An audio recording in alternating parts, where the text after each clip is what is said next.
poderoso nombre de Cristo Jesús. Amén.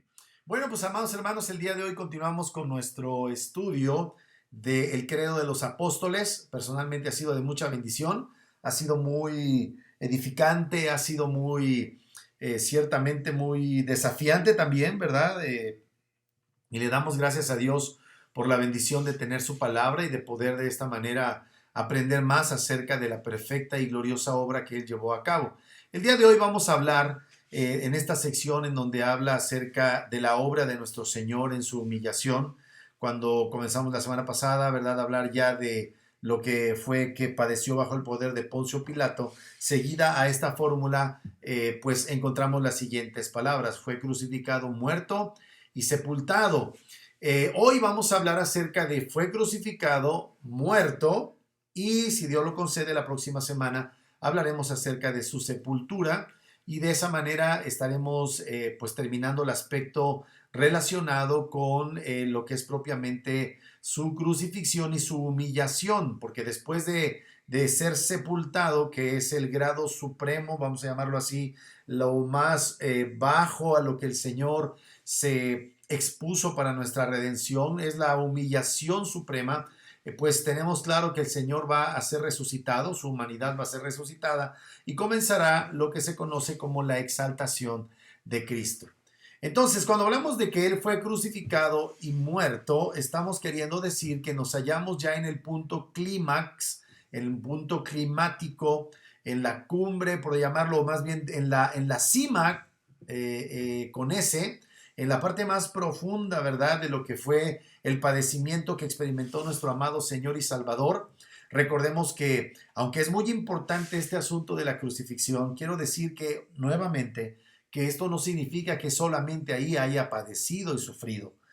Nos dice claramente el libro de Hebreos en el capítulo número 5 que Él padeció, Él fue perfeccionado y aprendió obediencia por lo que padeció. Así es que es muy importante que nosotros tengamos en cuenta esto, porque podemos pensar que su crucifixión es lo único que Él padeció. No, no, no, de ninguna manera. La Biblia claramente nos enseña que Él padeció desde el momento mismo en que entró en contacto con este mundo caído. Si nosotros no tenemos eso presente, podemos llegar a conclusiones equivocadas. Entonces, estamos hablando, reitero, ya de la consumación de sus padecimientos en lo que fue la obra en la cruz, cuando Él se entrega, cuando Él de una manera obediente, como una oveja que se entrega a sus trasquiladores, Él acepta gustoso el honrar a su Padre, y acepta también el terrible sacrificio y padecimiento que significó nuestra redención. Así es que cuando hablamos de su crucifixión, estamos hablando de la entrega de su vida. La Biblia dice en el libro de Levítico capítulo 17 que sin remisión, más bien lo acabamos de leer, más bien en Hebreos, que sin sangre, sin derramamiento de sangre, no hay remisión de pecados. Toda esta idea viene desde el libro de Levítico, en donde nos dice, ¿verdad?, que la vida está en la sangre. Cuando hablamos del derramamiento de la sangre, no estamos teniendo un acercamiento supersticioso como muchos le dan a la sangre de nuestro Señor, ¿verdad? Incluso invocándola de una manera como si se tratase de algún tipo de conjuro, cosa que es completamente antibíblico, sino que está hablando del ofrecimiento, del derramamiento de la vida misma de nuestro Señor Jesucristo, quien se vació de su vida para efectos de nuestra redención, con su derramamiento de su preciosa sangre, de su vida, de lo precioso de su vida. Él nos limpió de todo pecado, saldó nuestras deudas que teníamos contraídas con la justicia santa de nuestro buen Dios. También nos redimió, nos compró, nos adquirió para Dios, nos hizo ciudadanos del cielo, miembros de la familia de Dios, miembros de la familia celestial y herederos juntamente con Él, ¿verdad? Así es que la crucifixión, la muerte y la resurrección son el fundamento que sustenta la fe de todo genuino creyente. No solamente creemos en la crucifixión, muerte y sepultura, sino que necesariamente necesitamos creer en la resurrección para poder llamarnos cristianos genuinos, ¿verdad? Es una confesión de un conjunto de verdades, no verdades aisladas, todas y cada una de ellas perfectamente interrelacionadas, por las cuales podemos decir que somos genuinos creyentes. ¿De dónde viene toda esta información, todos estos datos? Pues provienen obviamente de la verdad revelada que el Señor nos ha concedido en su santa palabra. Desde la palabra de donde proviene, de donde depende totalmente toda esta revelación, que ahora para nosotros es la fuente de gozo, la fuente de confianza, a pesar de nuestra condición humana en la que somos evidentemente falibles y podemos, pues, de alguna manera estar muchas veces, ¿verdad?, haciendo cosas que pues no se deberían corresponder con la vida de un creyente en nuestro Señor Jesucristo, pero que ciertamente es nuestra realidad. Si Cristo Jesús si no fuera suficiente su vida y su muerte en esa terrible y cruenta cruz, nosotros estaríamos en una situación verdaderamente deplorable, amados hermanos. Por eso es muy importante que tengamos en cuenta esta importancia de creer en estos datos de una manera correcta, de una manera apropiada. Al respecto, el apóstol Pablo nos dice en Primera de Corintios, capítulo 1, versículo 20 al 25, hablando acerca de cómo es que Dios salva a aquellos que Él ha escogido por su misericordia. Encontramos estas palabras impresionantes. Dice, ¿dónde está el sabio? ¿Dónde está el escriba? ¿Dónde está el disputador de este siglo? ¿No ha enloquecido Dios la sabiduría del mundo? Pues ya que en la sabiduría de Dios, el mundo, el mundo no le conoció, no conoció a Dios mediante las, perdón, pues ya que en la sabiduría de Dios el mundo no conoció a Dios mediante la sabiduría, agradó a Dios salvar a los creyentes por la locura de la predicación. Porque los judíos piden señales y los griegos buscan sabiduría. Pero nosotros predicamos a Cristo crucificado, para los judíos ciertamente tropezadero y para los gentiles locura, mas para los llamados, así judíos como griegos, Cristo poder de Dios y sabiduría de Dios.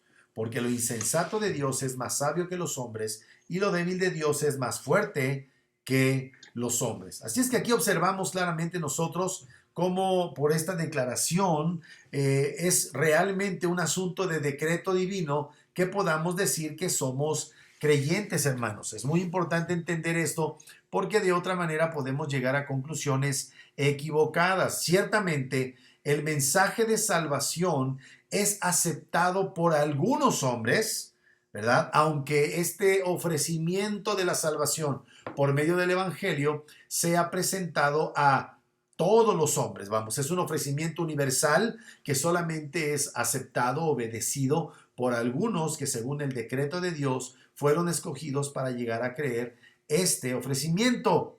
Así es que este pasaje realmente lo que hace es decirnos que aquellos que son los moralmente autojustificados y que buscan ser convencidos por ciertas señales, ¿verdad? En este caso los judíos, pues quedan excluidos si realmente no han sido ordenados para la salvación. Aunque reitero, el ofrecimiento de la salvación es genuino por parte de Dios. También este pasaje nos dice que aquellos que son inteligentes, ¿verdad?, que pretenden tener todos los elementos, esta inteligencia solamente es una evidencia del embotamiento que tienen para creer lo que Dios ha ordenado como el medio de nuestra salvación, que es la fe en estos datos relacionados con la persona y obra de nuestro Señor Jesucristo. Así es que esto es muy importante porque es necesario entender que acceder al conocimiento de la obra salvífica de nuestro Señor Jesucristo para nuestra salvación solamente es por medio de la fe. Es un acto espiritual, es un acto que el Espíritu de Dios realiza en nuestra alma. Así es que el apóstol destaca la importancia de predicar a Cristo y a este crucificado. Si nosotros olvidamos la importancia de este aspecto de la doctrina, si olvidamos la trascendencia que tiene esta declaración de fe, ¿verdad? Cualquier oración que le hagamos al Padre, cualquier tipo de predicación que omita estos datos, que deje de ser cristocéntrica, pues se va a convertir en una declaración vacía, en una declaración nula, una declaración estéril realmente, ¿verdad? Es que no hemos entendido el verdadero evangelio. Así es que muchos, tristemente, prefieren no predicar a Cristo crucificado, porque si Cristo Jesús, de acuerdo con las Escrituras, era un ser humano perfecto y sin pecado, ¿qué razón de una crucifixión habría si Él no está sujeto a la ira de Dios?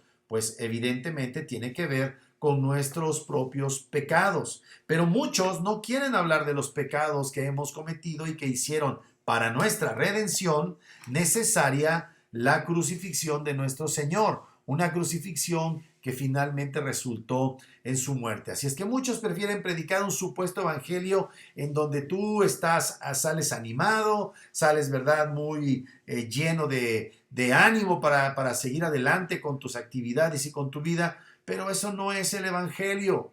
Incluso algunos pueden incluso llevar a cabo la recitación del credo de los apóstoles que estamos estudiando, pero simplemente sin algún tipo genuino de compromiso. Lo recitan de una manera ritualista, ¿verdad? Amando más los aspectos sociales de la iglesia que amando a las personas que necesitan escuchar la realidad, la verdad que contiene de una manera sintetizada el credo de los apóstoles. Otros no solo no predican a Cristo crucificado, sino que son creadores de falsas organizaciones bajo el título de religión o denominación, pero nada más para comerciar con la fe. Ya saben, predican de diezmo, de ofrendas, ¿verdad? Antes que hablar del Cristo crucificado. Evidentemente tienen intereses por los cuales engañan a los incautos, robándoles sus recursos. Pero la crucifixión de Cristo no fue un hecho meramente circunstancial. Algunos dicen, ¿verdad?, que fue un asunto circunstancial. La Biblia dice que claramente la crucifixión no es un acto circunstancial, tampoco es un suceso que diera origen a una determinada religión. Es el suceso central en la historia de la humanidad. Esto fue planeado en, por así llamarlo, la eternidad pasada y es profusamente anunciado a través de todas las escrituras, desde el Antiguo Testamento hasta evidentemente el Nuevo Testamento, por medio, en el Antiguo Testamento, por medio de tipos, algunas figuras, personas, algunos eventos que ya de una manera bosquejada, de una manera un tanto cuanto no precisa, pero que ya apuntan a la persona de Cristo. Así es que a través de tipos, sombras y figuras, el Evangelio es anunciado. La persona de quien habla en el Evangelio, nuestro Señor Jesucristo, estaba ya siendo anunciado, tanto en la ley de Moisés, que incluía los rituales mosaicos, ¿verdad? Además de todos los profetas que estuvieron anunciando su realización de su oficio como nuestro sumo sacerdote, como nuestro rey y como nuestro profeta, que finalmente todo eso apuntaba a, como lo dije hace un momento, el clímax de los padecimientos de nuestro Señor Jesucristo. Vamos a hablar, por ejemplo, de la crucifixión y muerte de nuestro Señor Jesucristo en algunas profecías del Antiguo Testamento, ¿verdad? Solamente vamos a hablar algunas de ellas. Realmente es difícil que podamos abordar en tan corto tiempo todas las escrituras que atañen a la persona y obra de nuestro Señor Jesucristo. Pero miren nada más para comenzar lo que nos dice el libro de Génesis capítulo 3 versículo 15. Allí encontramos lo que ya hemos explicado esto antes, lo que conocemos como el protoevangelio, ¿verdad? El protoevangelio, el primer evangelio. Y dice así en el libro de Génesis, en el contexto del juicio de Dios contra el hombre, la mujer y la serpiente. Hablando el Señor a la serpiente y escuchando a Adán y Eva, ellos como espectadores del juicio contra la serpiente, Satanás, dice así: y pondré enemistad entre ti y la mujer, y entre tu simiente y la simiente suya. Esta te herirá en la cabeza y tú le herirás en el calcañar. Así es que aquí tenemos claramente cómo nuestro buen Señor está ya anunciando el Evangelio, ¿verdad? Es el primer anuncio que habla acerca de dos cosas. Número uno, que ya estaban anticipados estos eventos que vendrían a ser históricos, ¿verdad? Lo que ahora es historia, ¿verdad? Ya había sido anunciado desde antes y por supuesto cuando hablamos de la muerte por crucifixión de nuestro Señor, evidentemente esto es algo que está previamente así dispuesto y previamente predicho, valga la redundancia, ¿verdad? En segundo lugar, vemos que es un mensaje que proviene directamente de Dios, ¿verdad? Esto sin participación incluso de profetas que fueran mensajeros. Dios mismo da el mensaje, Dios mismo está anunciando esto y esto es muy importante. Vamos ahora, por ejemplo, al libro de los Salmos. Salmos, por favor, acompáñenme con sus Biblias, al libro de los Salmos, y ahí vamos a encontrar algunas profecías realizadas por el ancestro David, el ancestro de nuestro Señor Jesucristo, y ahí encontramos, ¿verdad?, en 21 versículos las gloriosas verdades acerca de la muerte de nuestro Señor Jesucristo, ¿verdad? El versículo número 1, verso número 1 dice: Dios mío, ¿por qué me has desamparado? ¿Por qué estás tan lejos de mi salvación y de las palabras de mi clamor? Dios mío, clamo de día y no respondes, y de noche no hay para mi reposo. Pero tú eres santo, tú que habitas entre las alabanzas de Israel. En ti esperaron nuestros padres, esperaron y tú los libraste. Clamaron a ti y fueron librados, confiaron en ti y no fueron avergonzados. Mas yo soy gusano y no hombre, oprobio de los hombres y despreciado del pueblo. Todos los que me ven me escarnecen, estiran la boca, menean la cabeza, diciendo: se encomendó a Jehová, líbrele él, sálvele pues, que en él se complacía. Pero tú eres el que me sacó del vientre, el que me hizo estar confiado desde que estaba en los pechos de mi madre. Y así sigue este tremendo libro de Salmos, hablando acerca de la terrible muerte de nuestro Señor Jesucristo. Sí, dice así: no te alejes de mí porque la angustia está cerca, porque no hay quien ayude. Me han rodeado muchos toros, fuertes toros de Basán me han cercado. Abrieron sobre mí su boca como león rapaz y rugiente. He sido derramado como aguas y todos mis huesos se descoyuntaron. Mi corazón fue como cera, derritiéndose en medio de mis entrañas. Como un tiesto se secó mi vigor y mi lengua se pegó a mi paladar, y me has puesto en el polvo de la muerte. Porque perros me han rodeado, me han cercado cuadrilla de malignos, horadaron mis manos y mis pies. Contar puedo todos mis huesos, entre tanto ellos me miran y me observan. Repartieron entre sí mis vestidos y sobre mi ropa echaron suertes. Así es que aquí vemos, ¿verdad?, esta tremenda, impresionante escritura acerca de los padecimientos de nuestro Señor y Salvador. Luego tenemos Salmo capítulo 40, versos 6 al 8, que dice así: sacrificio y ofrenda no te agrada, has abierto mis oídos, holocausto y expiación no has demandado. Entonces dije: he aquí vengo. En el rollo del libro está escrito de mí: el hacer tu voluntad, Dios mío, me ha agradado, y tu ley está en medio de mi corazón. Aquí vemos estos versos claramente mesiánicos, ¿verdad? Cómo nuestro Señor lleva a cabo nuestra salvación. Salmo 69 es otro pasaje en donde nosotros podemos escribir. Yo les animo a que más tarde lo lean porque es un pasaje bastante largo. Salmo 69, versos 1 al 30, ¿verdad? Ahí encontramos otras tremendas profecías que fueron cumplidas por la persona de nuestro Señor. Isaías tiene mucho que decirnos acerca del sacrificio de nuestro Señor Jesucristo, de este cruento sacrificio en una cruz. Dice en Isaías 50, versículos 6 y 7.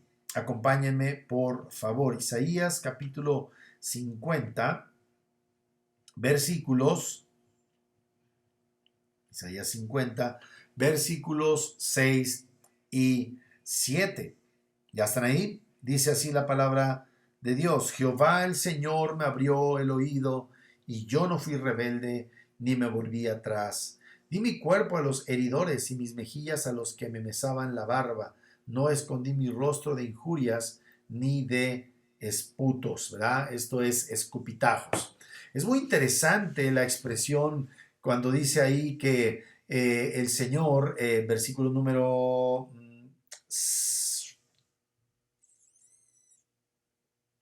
perdón, me perdí. Dice: di mi cuerpo a los heridores, mis mejillas, no escondí mi rostro, dice, no es antes, dice, versículo número 5, dice: Jehová el Señor me abrió el oído, y yo no fui rebelde ni me volví atrás. Esta idea de que abrió mi oído realmente no es que se le hayan destapado los oídos, sino que en un sentido poético, ¿verdad? Habla de la horadación que se hacía en las orejas de los esclavos con una lesna, los cuales quedaban comprometidos, vinculados a aquel que era su señor y el cual amaban. Así es que, por ejemplo, esto hay una reminiscencia en el libro de Filipenses, en el capítulo 2, acerca de esta idea de nuestro Señor haciéndose esclavo. Miren cómo dice, por favor, en Filipenses capítulo 2,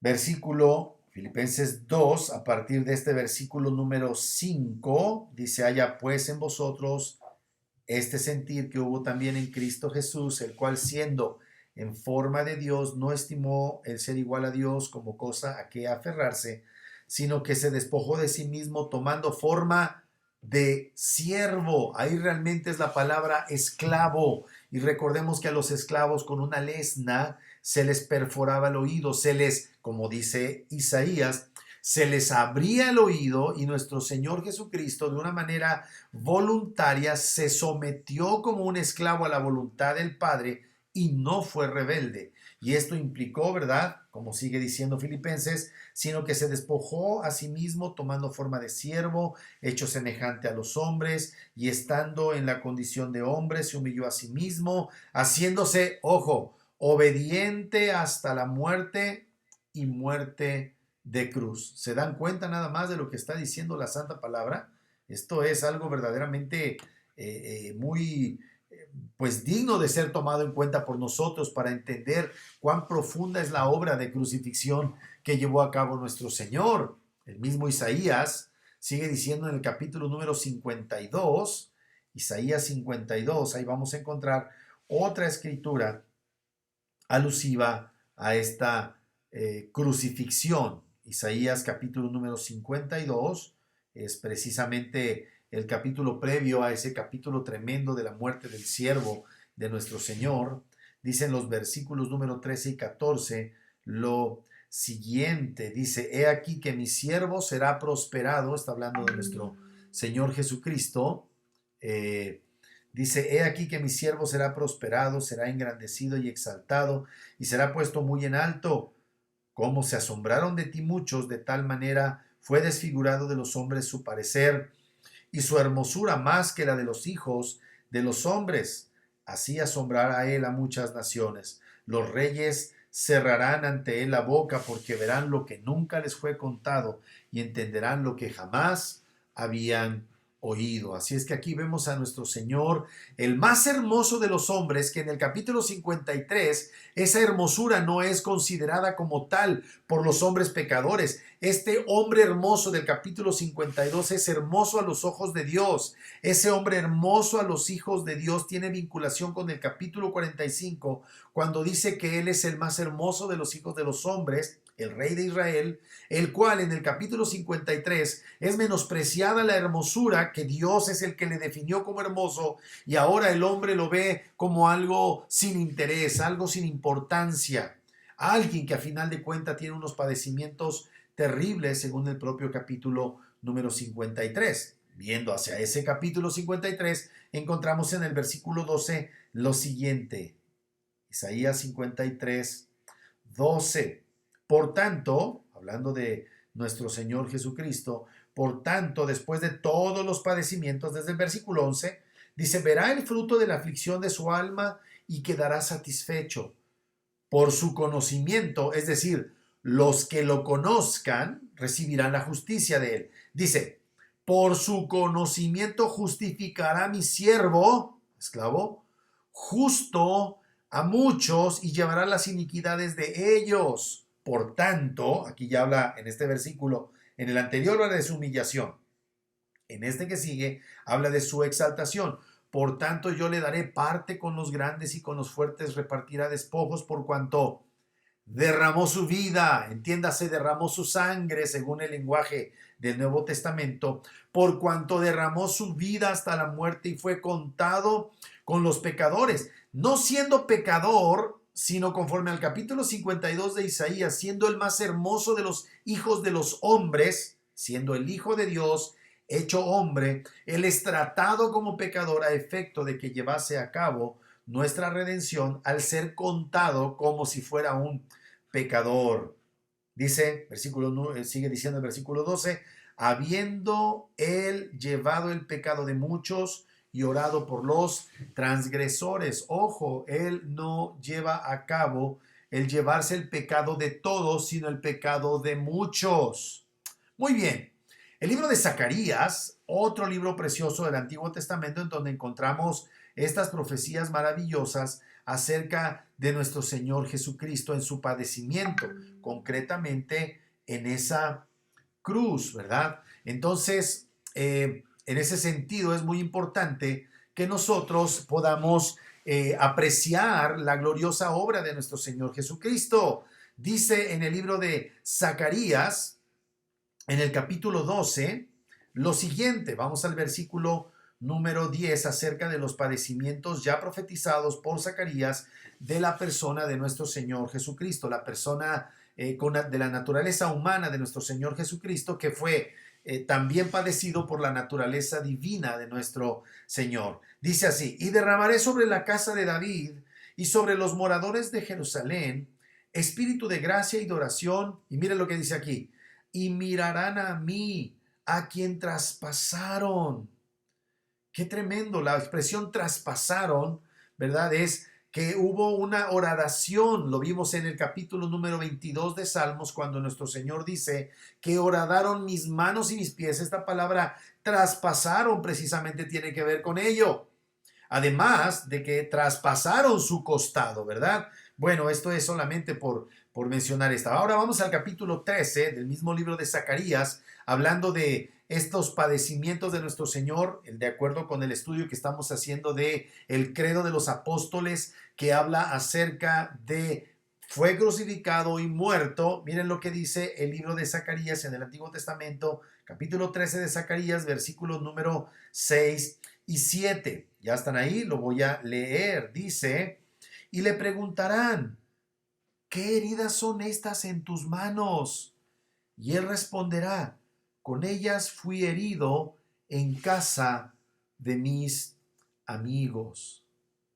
Qué impresionante. Versículo 7, levántate, oh espada, contra el pastor y contra el hombre compañero mío, dice Jehová de los ejércitos, hiere al pastor y serán dispersadas las ovejas, y haré volver mi mano contra los pequeñitos, ¿verdad? Miren nada más qué cosa tan tremenda, ¿verdad? Pero bueno, aquí vemos ya claramente prefigurado en el Antiguo Testamento lo que es los padecimientos de nuestro buen Señor. Así es que aquí vemos el Antiguo Testamento, solamente algunas referencias de muchas que hay relacionadas con los padecimientos de nuestro Señor que quedan registrados en el credo de los apóstoles en esta fórmula que comenzamos la semana pasada. Padeció bajo el poder de Poncio Pilatos, ¿verdad? Lo vincula históricamente con un personaje que históricamente está ahí claramente identificado en la historia universal, pero que también se narra en todo lo que es el Nuevo Testamento, ¿verdad? En torno a este personaje histórico. Bien, es muy importante que nosotros consideremos, pues, que estos pasajes del Antiguo Testamento constantemente corroboran estos eventos y que en la siguiente parte de esta fórmula,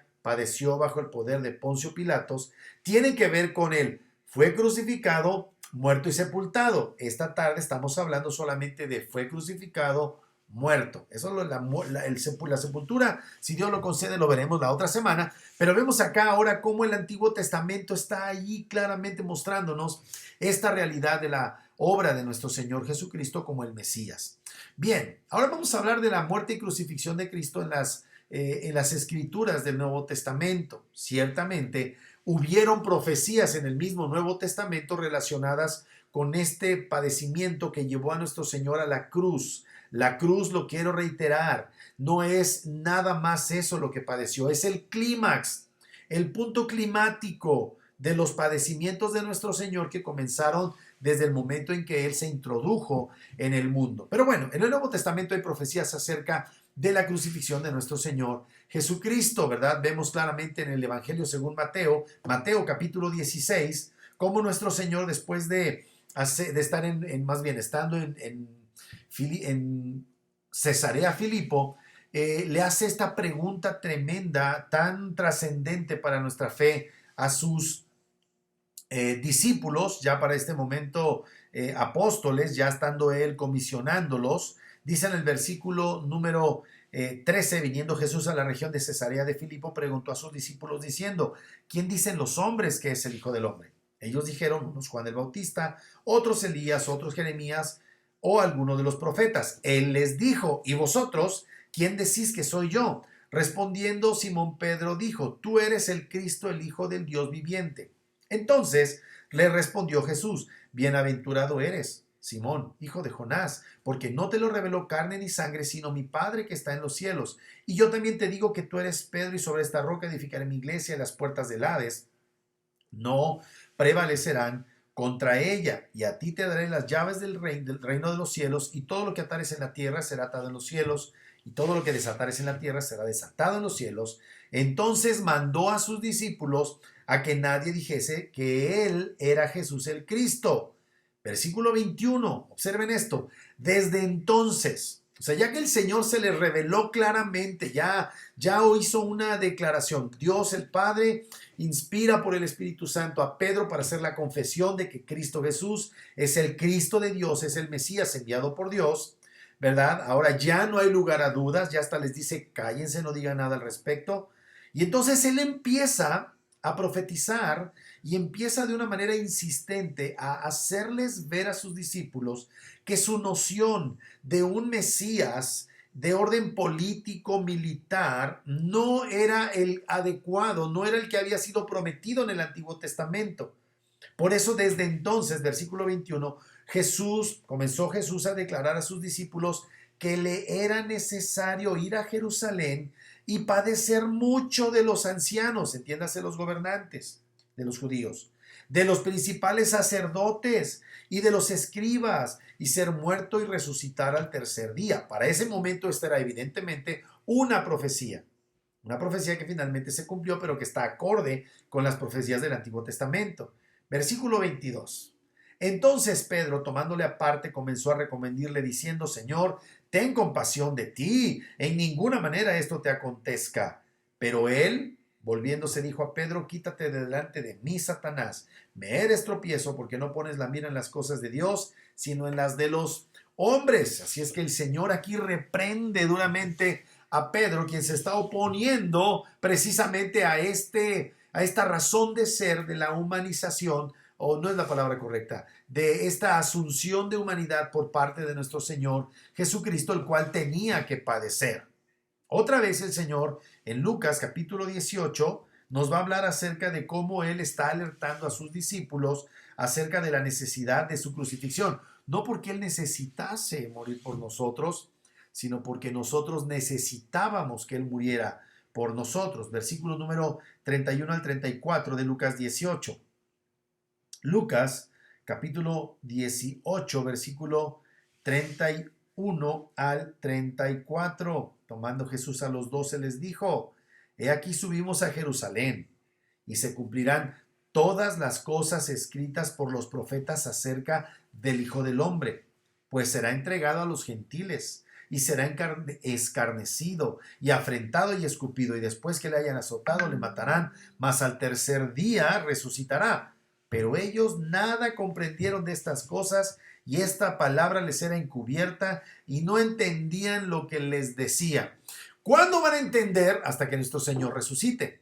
Pero entre tanto aquí hay una profecía al corto plazo que confirma las profecías que en el Antiguo Testamento, en un largo plazo todavía para aquel momento, se dijeron acerca de la muerte y resurrección de nuestro Señor Jesucristo. Concretamente hoy estamos hablando de la muerte de nuestro Señor, ¿verdad? Juan, el Evangelio de Juan, capítulo número 12, hace referencia otra vez a este asunto de la muerte de nuestro Señor. Juan capítulo 12, versículo 32 al 34, antes de que comience la última cena, el capítulo 13, el Señor está dando ya aquí otra vez una contundente declaración acerca de la necesidad para nosotros, por causa de nosotros, de la crucifixión. Versículo número 32 dice, Juan capítulo 12, 32, y yo, si fuere levantado de la tierra, y la idea es la cruz, él colgado de la tierra, a todos atraeré a mí mismo.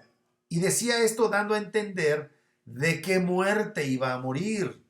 Le respondió la gente, nosotros hemos oído de la ley que el Cristo permanece para siempre. ¿Cómo pues dices tú que es necesario que el Hijo del Hombre sea levantado? ¿Quién es este Hijo del Hombre?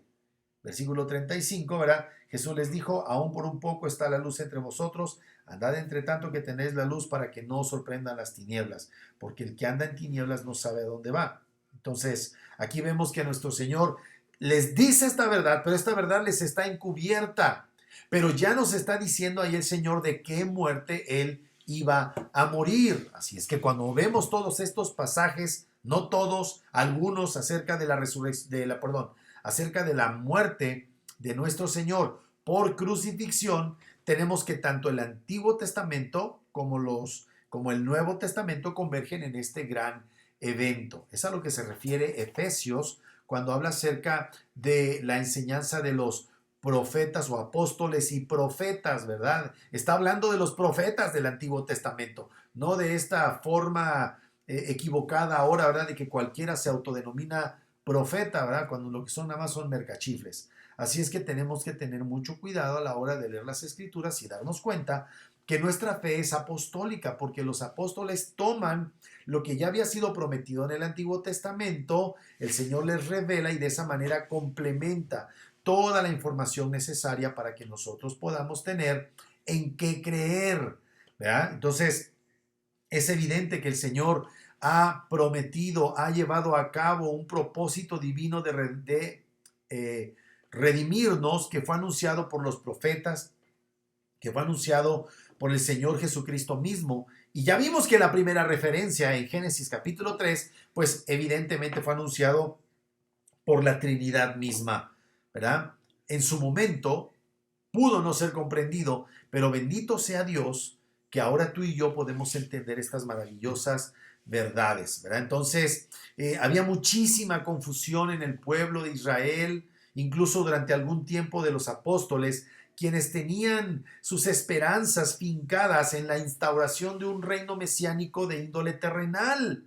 No negamos los creyentes que haya un aspecto terrenal del reino mesiánico, pero ciertamente estamos en un compás de espera para la consumación de aquello, ¿verdad? En esta tensión que llaman los teólogos y los escatólogos más serios de el ya, pero todavía no. El Señor ya reina, el Señor se reveló como el rey de Israel, y ciertamente Él lo es, pero todavía no se consuma este asunto de establecer claramente su reino. De hecho, recordemos que ya un poco antes del ascenso de nuestro Señor, de la ascensión de nuestro Señor Jesucristo para sentarse a la diestra del Padre, los discípulos en el libro de Hechos capítulo 1, versículos 6 y 8, van a sostener una conversación con Él en la cual le van a preguntar precisamente acerca de este advenimiento del reino, ¿verdad? Ellos querían que fuera un reino visible, un reino terrenal, y el Señor los va a corregir. Hechos capítulo 1, versículos 6 al 8. Entonces los que se habían reunido le preguntaron diciendo, están en el monte de los olivos, está el Señor a unos instantes de ascender. Señor, ¿restaurarás el reino a Israel en este tiempo? Y les dijo, no os toca a vosotros saber los tiempos y las sazones, que el Padre puso en su sola potestad, pero recibiréis poder cuando haya venido sobre vosotros el Espíritu Santo, y me seréis testigos en Jerusalén, en toda Judea, en Samaria y hasta lo último de la tierra. Esto es muy importante, hermanos. Es muy importante porque lo que el Señor está diciendo es, cuando le preguntan, ya, ahora sí, ya que resucitaste, vas a destruir a estos romanos impíos, vas a derribar a este sistema corrupto, ¿verdad? Y el Señor dice, no.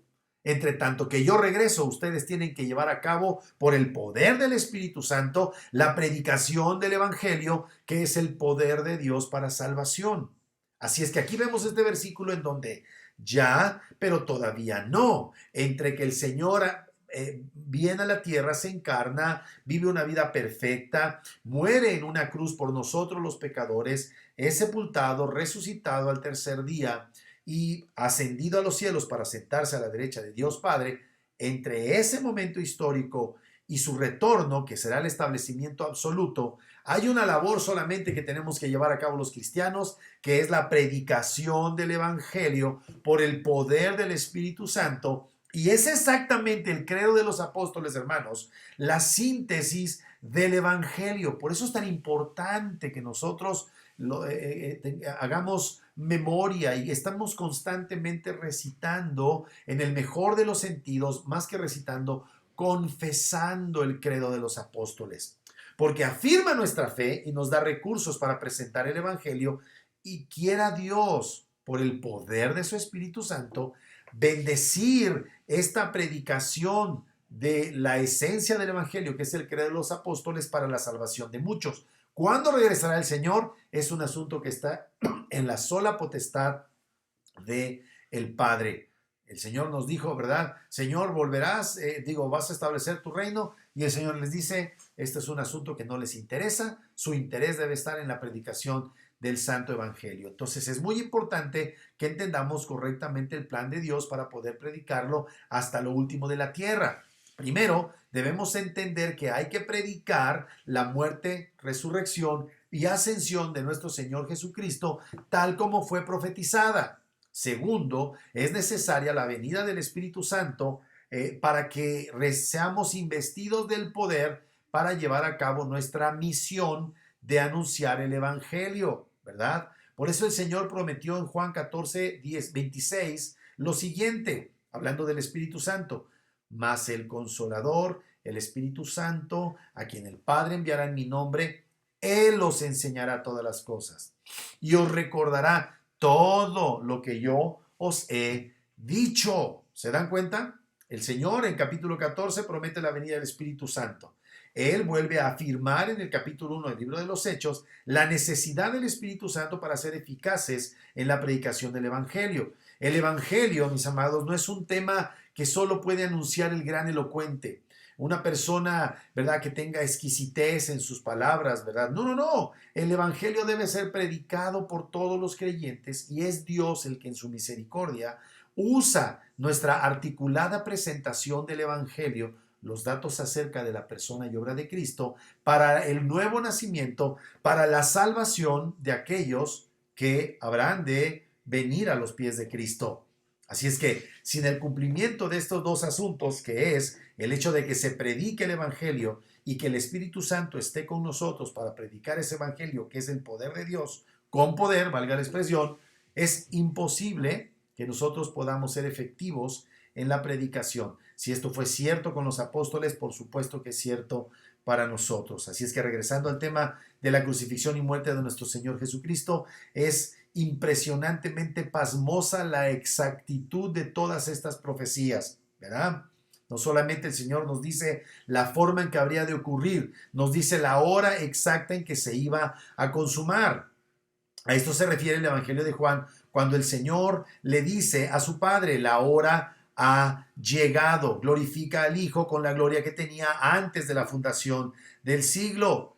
¡Qué impresionante! El propietario, el dueño de este planeta Tierra, derrama su sangre, derrama su vida a favor de pecadores, para que de esta manera el Padre reciba este sacrificio y nosotros seamos librados de su justa ira. Y entonces podemos decir con gratitud que lo que la palabra de Dios enseña acerca de la obra consumada de Cristo es lo que nos ha salvado. Estas maravillosas palabras de consumado es.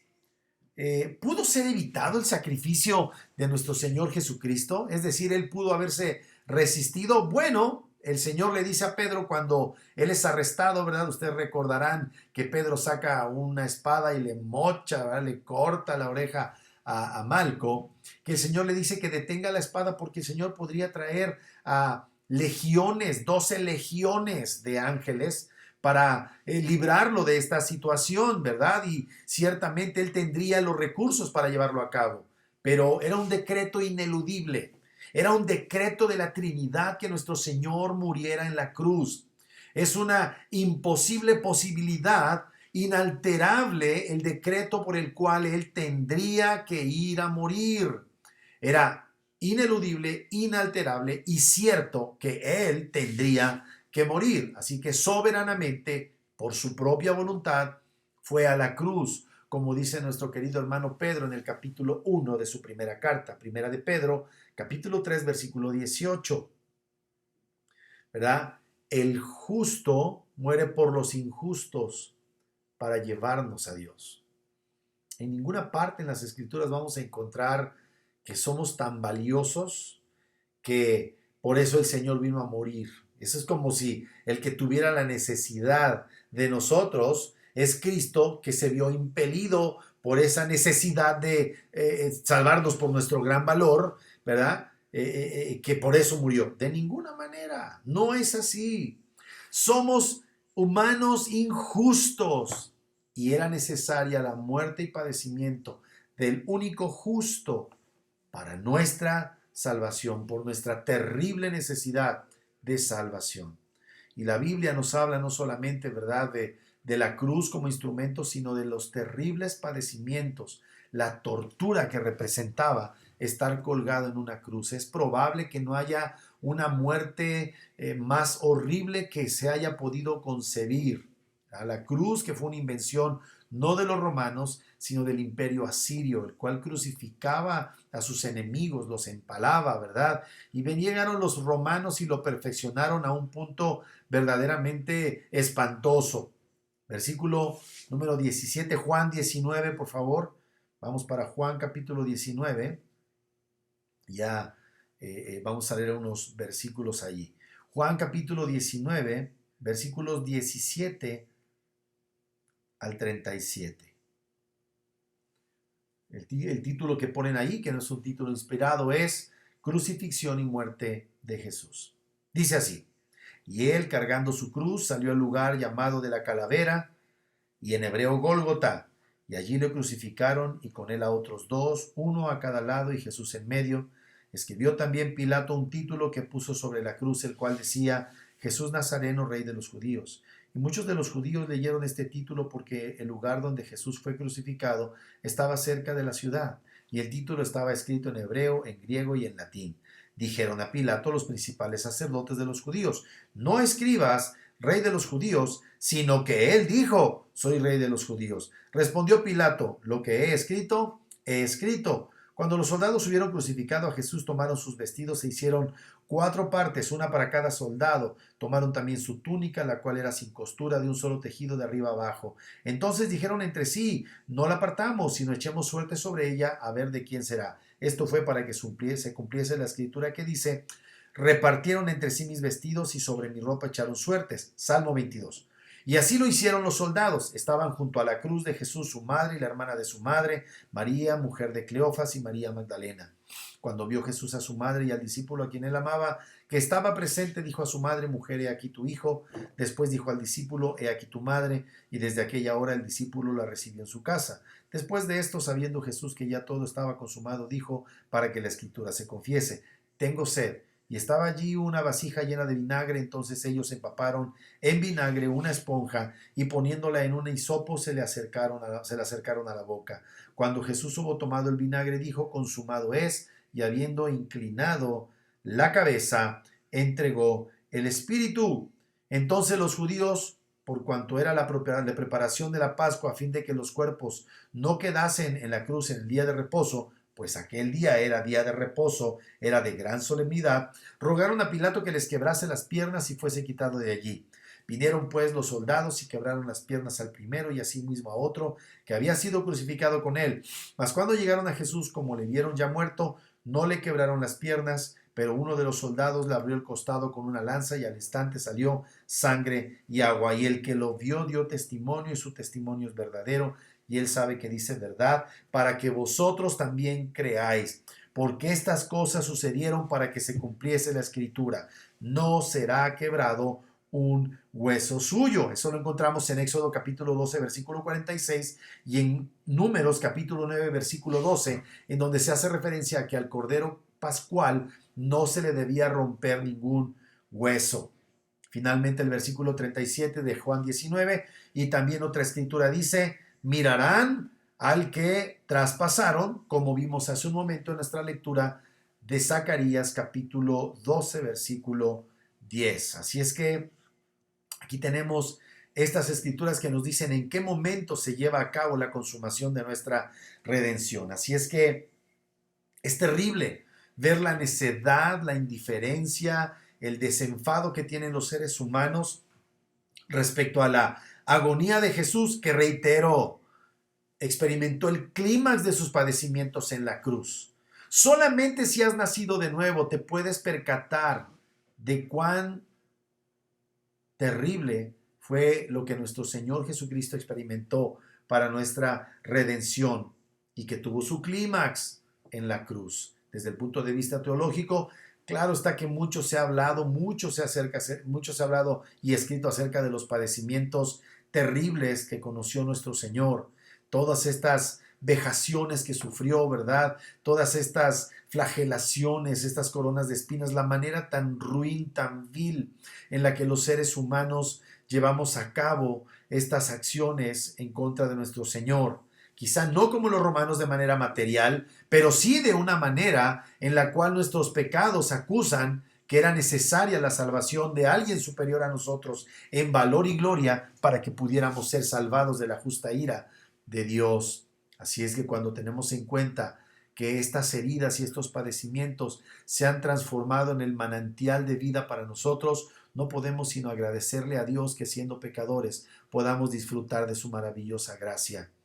Que estas terribles, como dice la misma escritura, estas terribles horas de tinieblas en donde el Cordero de Dios se desangró hasta la muerte, sean en la luz que nos da vida, la luz de donde nosotros podemos ahora tomar el vigor para creer y vivir para nuestro buen Señor. La humanidad descargó sobre nuestro Señor toda su maldad con saña en la persona santa y justa, ¿verdad? Como dice R.C. Sproul Jr., ¿verdad? Muchos se preguntan, ¿verdad? ¿Por qué la gente buena, por qué le suceden cosas malas a gente buena? Y él responde, eso solamente ha sucedido una sola vez en la historia de la humanidad, cuando al único bueno, Cristo Jesús, le hicieron las peores atrocidades. Así es que aquellos que provocaron esta terrible agonía en nuestro Señor, aquellos, ¿verdad?, que llevaron a las lágrimas, al sudor de sangre en Getsemaní, fuimos nosotros, todos los hombres que habríamos de creer en Cristo, ¿verdad? A tal extremo tuvo que soportar estas terribles angustias que le dice a Pedro, Jacobo y Juan, unas horas antes de ser apresado, unos instantes antes, dice, mi alma está muy triste hasta la muerte. Marcos capítulo 14, versículo 34.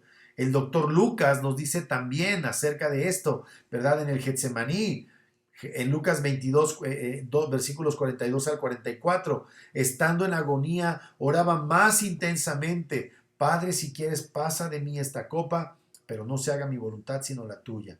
Y era su sudor como grandes gotas de sangre que caían hasta la tierra, y se apareció un ángel del cielo para fortalecerle. Así es que imagínate nada más las angustias terribles que nuestro Señor experimentó en el clímax de sus padecimientos. Allí, el único que ha sido puro y limpio sobre la tierra, el más sublime de los cielos, tuvo que conocer los efectos horribles del pecado que tú y yo cometimos. Más aún, como dice 2 de Corintios, capítulo 5, versículo 21. 2 de Corintios 5, 21 dice, al que no conoció pecado, al que nunca experimentó el pecado, por nosotros lo hizo pecado. ¿Quién lo hizo pecado? El Padre. No es que cambiara la naturaleza del Hijo de santo, justo a pecador. No, la idea del texto es que Él, siendo el único justo, fue tratado como un pecador para que nosotros fuéramos hechos justicia de Dios en Él. Es decir, la justicia de Cristo, la justicia inherente de la persona de Cristo, nos es imputada a nosotros. Y nuestro terrible delito fue imputado a Él. Y ahora se cumple la justicia de Dios en términos retributivos por nuestro pecado en la vida del Hijo, y además la justicia perfecta, el cumplimiento de todos los mandamientos de Dios realizado por nuestro Señor Jesucristo, su justicia, la justicia de Cristo, nos es imputada. Así es que, habiendo Él tomado el lugar de un pecador, ¿verdad? La Biblia dice que Dios el Padre no escatimó a su propio Hijo, sino que lo entregó por todos nosotros. ¿Quiénes somos nosotros? Los que hemos creído, los que creyeron en el pasado, los que están creyendo en este momento, los que creerán en el futuro. Romanos 8:32. Por eso la Biblia dice que si tú no crees en Cristo, horrenda cosa es caer en las manos del Dios vivo. Cristo Jesús muere en la cruz por nosotros para que no tuviéramos que enfrentar la horrenda cosa que es caer en las manos del Dios vivo. Hebreos 10:31. El Hijo sabe, el Hijo es la segunda persona de la Trinidad. Él sabe que la ira justa de Dios es algo inconcebible para nosotros los humanos. Y Él nos ha ahorrado, por su gracia, misericordia maravillosa, nos ha ahorrado el tener que enfrentar la ira, la justa ira del Dios vivo, ¿verdad? Así es que conforme a la profecía que leímos hace un rato, en Isaías 50, versículo 5, Jehová el Señor, habla Jesús, me abrió el oído y yo no fui rebelde ni me volví atrás. Termino diciendo esto, hay una escritura más en el libro de Lamentaciones. Lamentaciones es el libro que escribió nuestro querido profeta Jeremías, el cual después de que el Señor había consumado su justo juicio en contra de la nación de Judá al destruir Jerusalén y el templo, por allá del año de 585 antes de Cristo, Jeremías escribe este libro de las Lamentaciones. Él, siendo ciertamente un profeta, pero no siendo justo en sí mismo como nosotros. Él dice lo siguiente, Lamentaciones capítulo 1, versículo 12. Hace una pregunta retórica. ¿No os conmueve a cuanto pasáis por el camino? Mirad y ved si hay dolor como mi dolor que me ha venido, porque Jehová me ha angustiado en el día de su ardiente furor. Aquí habla Jeremías en el libro de Lamentaciones acerca de su terrible dolor, porque él ha visto e incluso en su carne misma ha experimentado la ira derramada de Dios sobre un pueblo injusto. Pues estas palabras debemos nosotros proyectarlas al momento en el que nuestro Señor Jesucristo dice, como dice el Salmo número 22, Dios mío, ¿por qué me has desamparado? Y hay esta pregunta, ¿verdad? En un sentido retórica, pero muy real. ¿No os conmueve a cuantos pasáis por el camino? Es terrible, como yo decía hace un momento, la terrible dureza del hombre que no se detiene a pensar en que el único bueno, el único justo, el único puro, el único que tiene buen nombre, haya venido a morir en la cruz por pecadores. Mirad y ved si hay dolor como mi dolor que me ha venido. Esto era cierto en Jeremías, pero en un sentido exponencialmente mayor en la persona de nuestro Cristo Jesús. Mirad y ved si hay dolor como mi dolor que me ha venido, porque Jehová me ha angustiado en el día de su ardiente furor. El Hijo, el más hermoso de todos los hombres, murió por ti y por mí, absorbiendo en su humanidad toda la ardiente ira, el ardiente furor de su Padre por nuestros pecados. A ti y a mí, no es que le tengamos lástima a nuestro Señor, pero ciertamente debería conmovernos constantemente. Por eso la importancia de que nosotros confesemos el credo de los apóstoles. Creo en Dios Padre, creo en Dios Todopoderoso, Creador del cielo y de la tierra, y que lleguemos a estas preciosas líneas. Padeció bajo el poder de Poncio Pilato, fue crucificado, muerto y sepultado, porque nuestro corazón, aunque hemos nacido de nuevo, todavía se endurece. Y cuando nosotros hacemos esta confesión, nuestro corazón debe ser enternecido. En varias ocasiones yo les he dicho de un himno que a mí me gusta mucho en esta frase, ¿verdad? Señor, hallado he que solo tu poder a mi duro corazón es capaz de enternecer. El poder del Evangelio. El Evangelio enternece el corazón más duro cuando al Espíritu Santo le place cambiar nuestro corazón de piedra en corazones de carne. Los cristianos constantemente vivimos conmovidos por este precioso sacrificio de nuestro Señor, porque nosotros ni remotamente podríamos siquiera hacer algo para nuestra salvación. Como dice nuestra confesión, el hombre es incapaz de hacer ninguna clase de bien para su salvación. Pero bendito sea nuestro Dios Padre Celestial, quien envió a su Hijo Jesucristo para llevar a cabo el supremo bien por pecadores miserables como nosotros. Gracias a Dios por su misericordia. Gracias a Dios por su Hijo amado Jesucristo. Vamos a orar.